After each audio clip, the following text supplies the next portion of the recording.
Subscribe कीजिए गुरु ज्ञान channel को और बेल आइकन दबाइए लेटेस्ट वीडियो सबसे पहले देखने के लिए।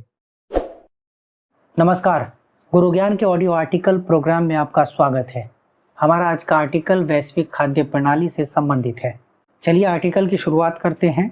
बीते दिनों पहले और ऐतिहासिक संयुक्त राष्ट्र खाद्य प्रणाली शिखर सम्मेलन यानी United Nations food system summit UNFSS का आयोजन किया गया। विश्व खाद्य उत्पादन एवं उपभोग के तरीके और खाद्य दृष्टिकोण को बदलने तथा बढ़ती भूखमरी को दूर करने के लिए समाधान तलाशने और इसके प्रयासों को बढ़ावा देने के लिए वर्ष 2019 में संयुक्त राष्ट्र महासचिव के द्वारा परिकल्पित एक गहन बॉटम अप प्रक्रिया के आलोक में इस शिखर सम्मेलन का आयोजन किया गया था। बड़े लक्ष्यों के संदर्भ में सतत विकास एजेंडा 2030 की प्राप्ति के लिए खाद्य प्रणाली रूपांतरण को आवश्यक माना जाता है।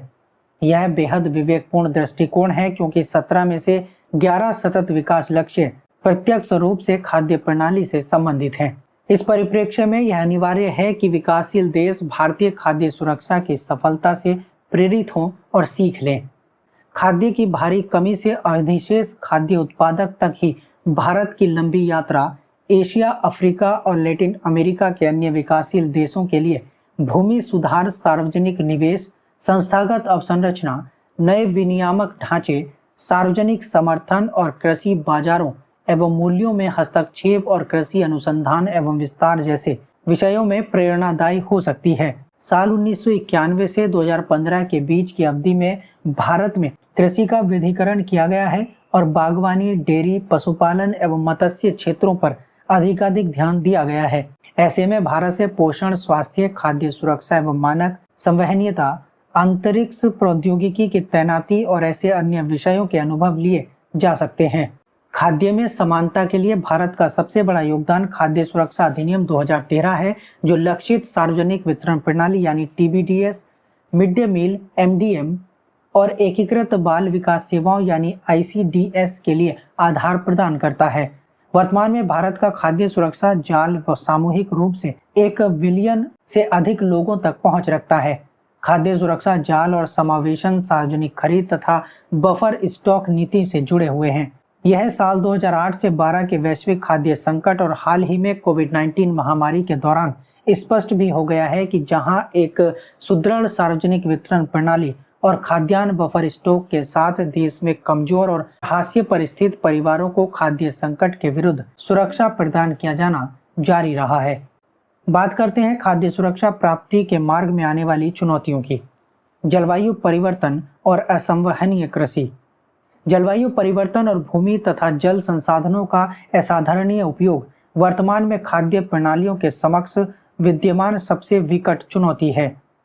जलवायु परिवर्तन पर अंतर सरकारी पैनल यानी IPCC की नवीनतम रिपोर्ट ने खतरे की घंटी बजाते हुए कार्यवाही की तात्कालिकता को उजागर किया है।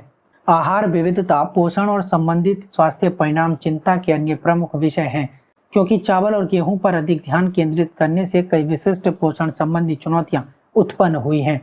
भारत ने सार्वजनिक वितरण प्रणाली के माध्यम से आपूर्ति किए जाने वाले चावल को आयरन के साथ फोर्टिफाई करने का निर्णय लिया है। अल्पपोषण और कुपोषण के दीर्घकालिक समाधान के लिए कृषि अनुसंधान संस्थानों ने अपेक्षाकृत बेहतर पोषण स्तर वाली कई फसलों किस्मों को जारी करने का निर्णय लिया है। अल्पपोषण की व्यापकता। यह विडंबना ही है कि सकल स्तर पर एक शुद्ध निर्यातक और खाद्य अधिशेष देश होने के बावजूद वैश्विक औसत की तुलना में भारत में अल्पपोषण की व्यापकता 50% अधिक है। ऐसे में यह स्पष्ट है कि देश में अल्पपोषण की उच्च व्यापकता खाद्य की कमी या खाद्य की अनुपलब्धता के कारण है।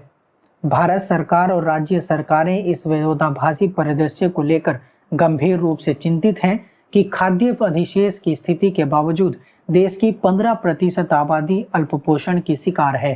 वे कई पोषण हस्तक्षेपों के माध्यम से पोषण की निम्न स्थिति के अन्य संभावित कारणों को दूर करने का प्रयास कर रहे हैं। जैसा कि हाल ही में घोषणा की गई है कि PDS के माध्यम से फोर्टिफाइड चावल की आपूर्ति और पोषण अभियान 2 प्रमुख कदम होंगे, जिनके माध्यम से अल्पपोषण और कुपोषण की चुनौती को संबोधित किया जाएगा। खाद्य पदार्थों की बर्बादी को कम करना एक अन्य बड़ी चुनौती है और यह खाद्य आपूर्ति श्रृंखला की दक्षता से संबंधित है। भारत में 1 लाख करोड़ रुपए से अधिक की खाद्य पदार्थों की बर्बादी होती है। अब देख लेते हैं क्या हो सकती है आगे की राह। संवहनीय दृष्टिकोण, न्यायसंगत आजीविका, खाद्य सुरक्षा और पोषण के लिए संवहनीय कृषि में निवेश, नवाचार और स्थायी समाधान के निर्माण के लिए आपसी सहयोग की आवश्यकता है। इसके लिए निश्चित रूप से खाद्य प्रणाली की पुनर्कल्पना आवश्यक है ताकि विकास एवं संवहनीयता के संतुलन, जलवायु परिवर्तन के शमन, स्वस्थ, सुरक्षित, गुणवत्ता युक्त और किफायती खाद्य की सुनिश्चितता, जैव विविधता बनाए रखने, प्रत्यास्थता में सुधार और छोटे भूमि धारकों और युवकों को एक आकर्षक आय और कार्य वातावरण प्रदान करने के लक्ष्य की दिशा में आगे बढ़ा जा सके। फसल विविधीकरण, जल के अधिक समान वितरण और संवहनीय एवं जलवायु प्रत्यास्थी कृषि के लिए बाजरा, दलहन, तिलहन, बागवानी आदि की और फसल प्रारूप के विविधीकरण की आवश्यकता है। कृषि क्षेत्र में संस्थागत परिवर्तन, किसान उत्पादक संगठनों यानी एफपीओ को छोटे धारकों के लिए इनपुट और आउटपुट के लिए बेहतर मूल्य प्राप्त करने में मदद करनी चाहिए। ई चौपाल छोटे किसानों को प्रौद्योगिकी के माध्यम से लाभान्वित करने का एक सफल उदाहरण है। आय और पोषण की वृद्धि के लिए महिला सशक्तिकरण भी महत्वपूर्ण है। महिला सहकारी समितियां और केरल के कुटुम्बश्री जैसे समूह इसमें मददगार होंगे। संवहनीय खाद्य प्रणालियां, आकलनों के अनुसार खाद्य क्षेत्र विश्व के लगभग 30% ग्रीनहाउस गैसों के उत्सर्जन के लिए उत्तरदायी है। उत्पादन, मूल्य श्रृंखला और उपभोग में संवहनीय प्राप्ति करनी होगी। गैर कृषि क्षेत्र, संवहनीय खाद्य प्रणालियों के लिए गैर कृषि क्षेत्र की भूमिका भी समान रूप से महत्वपूर्ण है। श्रम प्रधान विनिर्माण और सेवा क्षेत्र कृषि क्षेत्र पर दबाव को कम कर सकते हैं क्योंकि कृषि से होने वाली आय छोटे धारकों और औपचारिक श्रमिकों के लिए पर्याप्त नहीं है। इसलिए ग्रामीण, सूक्ष्म, लघु एवं मध्यम उद्यमों और खाद्य प्रसंस्करण उद्योगों को सशक्त बनाना भी दीर्घकालिक समाधान का एक अंग होगा। बात करें निष्कर्ष की तो यह समझना महत्वपूर्ण है कि भूख और खाद्य सुरक्षा विश्व भर में संघर्ष और अस्थिरता के 2 प्रमुख चालक हैं। फूड इज पीस का नारा इस बात को प्रमुखता से उजागर करता है कि भूखमरी और संघर्ष एक दूसरे को संपोषित करते हैं और खाद्य की सुनिश्चितता के बिना स्थायी शांति नहीं लाई जा सकती। संयुक्त राष्ट्र विश्व खाद्य कार्यक्रम यानी UNWFP को वर्ष 2020 का नोबेल शांति पुरस्कार प्रदान किया जाना संघर्ष की समाप्ति और स्थिरता के निर्माण के लिए भूखमरी की समस्या को संबोधित किए जाने के महत्व को रेखांकित करता है। इस भावना को नोबेल समिति ने अपने इस उद्धरण से भली भांति अभिव्यक्त किया है कि जब तक हमारे पास चिकित्सीय टीका उपलब्ध नहीं होता तब तक अराजकता के विरुद्ध भोजन की उपलब्धता ही हमारा सर्वोत्कृष्ट टीका है। सब्सक्राइब कीजिए गुरु ज्ञान चैनल को और बेल आइकन दबाइए लेटेस्ट वीडियो सबसे पहले देखने के लिए।